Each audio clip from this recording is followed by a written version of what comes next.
Let's continue our study of the Messiah and the angel of the Lord before we get back into Isaiah. Let's look at Judges chapter 6 next.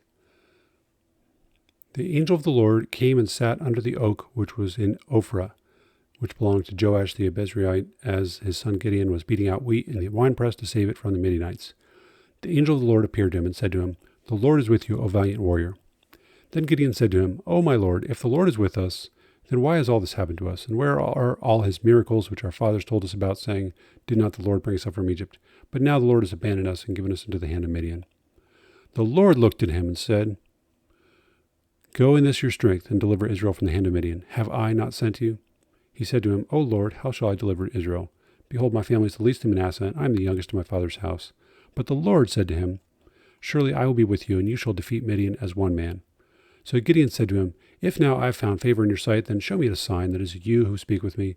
Please do not depart from here until I come back to you and bring out my offering and lay it before you." And he said, "I will remain until you return." Then Gideon went in and prepared a young goat and unleavened bread from an ephah of flour. He put the meat in a basket and the broth in a pot and brought them out to him under the oak and presented them.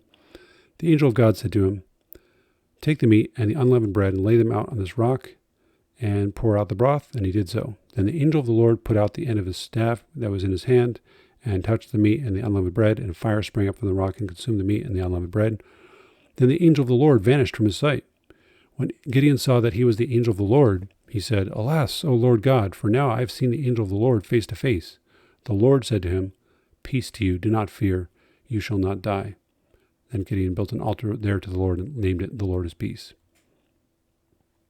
The English word Lord here is used several times, but when you see it in all capital letters, that represents the Hebrew word YHWH in English letters, the personal name of God, Yahweh, the personal name I am that I am, revealed to Moses in Exodus 3. So it's related to that phrase, I am that I am. The other uses of Lord here, like in verse 13, "Oh my Lord," are just Gideon being polite, such as we would say, "Sir," or "Your Honor." So once again, we see here that the text goes back and forth from describing this special person as the angel of the Lord and also the Lord. It's the same person. Gideon correctly figured out, after seeing the sudden fire that consumed the meat and the bread and seeing the angel of the Lord vanish, that he had just been in the presence of God himself. Next, let's look at Judges chapter 13, starting in verse 2. There was a certain man of Zorah, of the family of the Danites, whose name was Manoah, and his wife was barren and had borne no children. Then the angel of the Lord appeared to the woman and said to her, "Behold, now you are barren and have borne no children, but you shall conceive and give birth to a son. Now therefore be careful not to drink wine or strong drink, nor eat any unclean thing. For behold, you shall conceive and give birth to a son, and no razor shall come on his head. For the boy shall be a Nazarite to God from the womb, and he shall begin to deliver Israel from the hands of the Philistines." Then the woman came and told her husband, "A man of God came to me, and his appearance was like the angel of God.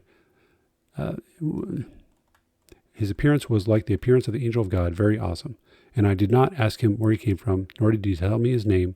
But he said to me, Behold, you shall conceive and give birth to a son. And now you shall not drink wine or strong drink or eat any unclean thing, for the boy shall be a Nazarite to God from the womb to the day of his death." Then Manoah entreated the Lord and said, "O Lord, please let the man of God whom you have sent come to us again, that he may teach us what to do for the boy who is to be born."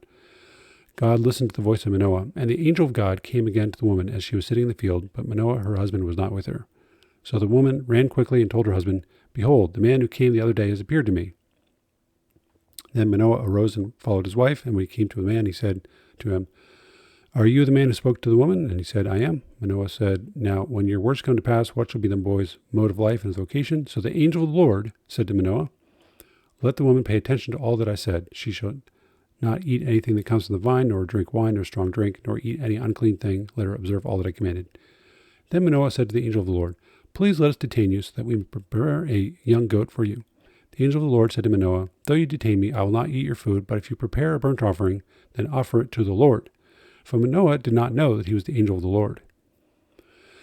Manoah said to the angel of the Lord, "What is your name, so that when your words come to pass, we may honor you?"